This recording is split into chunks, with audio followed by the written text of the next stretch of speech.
Today, we are diving into one of sociology's most infamous studies, one that's still sparking heated debates in classrooms everywhere. It's Laud Humphreys Tearoom Trade.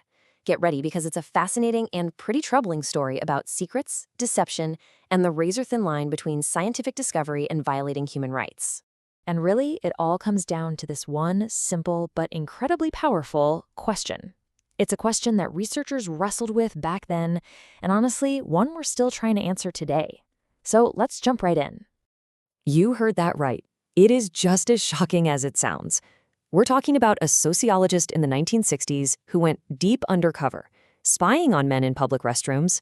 But oh, he didn't stop there. He then used some serious deception to track these men down and interview them in their own homes, all without them having a clue who he really was.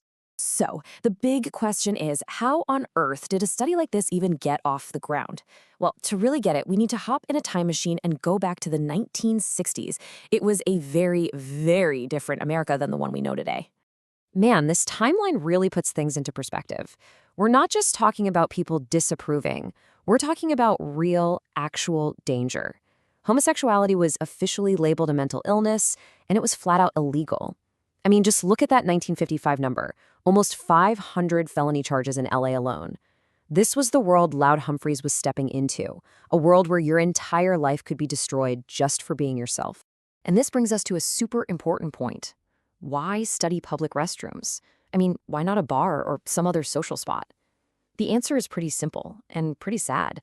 In a world where being gay was literally a crime, these so-called tear rooms were one of the only places men could meet with any kind of anonymity. They were a direct product of the intense social repression of the time, a secret world born out of necessity and fear. All right, so who is the man at the center of all this controversy? Let's meet Laud Humphreys and break down the incredibly elaborate and, highly deceptive plan he concocted to get his data. So this is him, Laud Humphreys. He was actually a former priest who became a sociologist, fascinated by this hidden subculture. His research would make him famous in the world of sociology, but it would also ignite an ethical firestorm that literally changed the rules of the game forever. So how did he do it? Get ready for this. It was a wild four-step plan. First, he played the part of the watch queen, the lookout. This let him see everything that was going on without anyone getting suspicious. Second, he'd follow the men back to their cars and secretly scribble down their license plate numbers.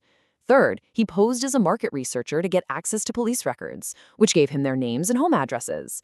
And then, a full year later, he showed up on their doorsteps in a completely new disguise, pretending to be a health surveyor, just to get a peek into their everyday lives.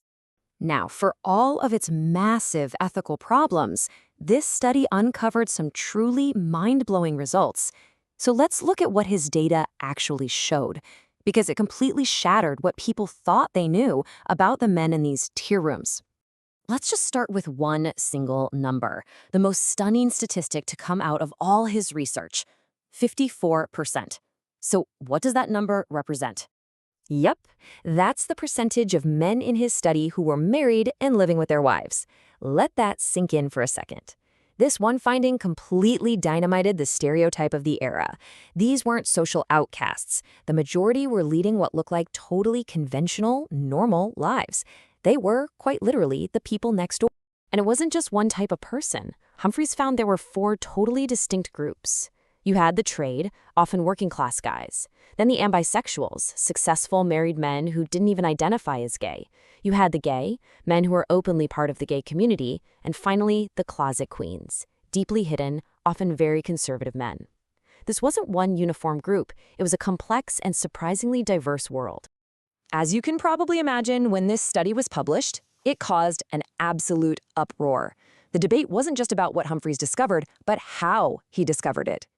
The whole thing really boiled down to this one epic conflict, knowledge versus rights. On one side, the ethical violations are just glaring. No informed consent, deception at every turn, and a massive, massive risk of harm. I mean, if his list of names had leaked, it would have ruined lives, families, careers, everything.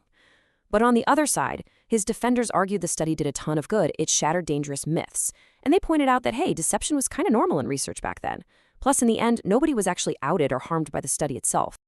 And this debate is still raging in classrooms. The emotions that come up when students discuss this are so raw. Take this comment, for example. You can just feel the gut-level fear. The student recognized that the information Humphreys collected was like holding a stick of dynamite. It really captures that feeling of dread, that sense that people's lives were just hanging by a thread.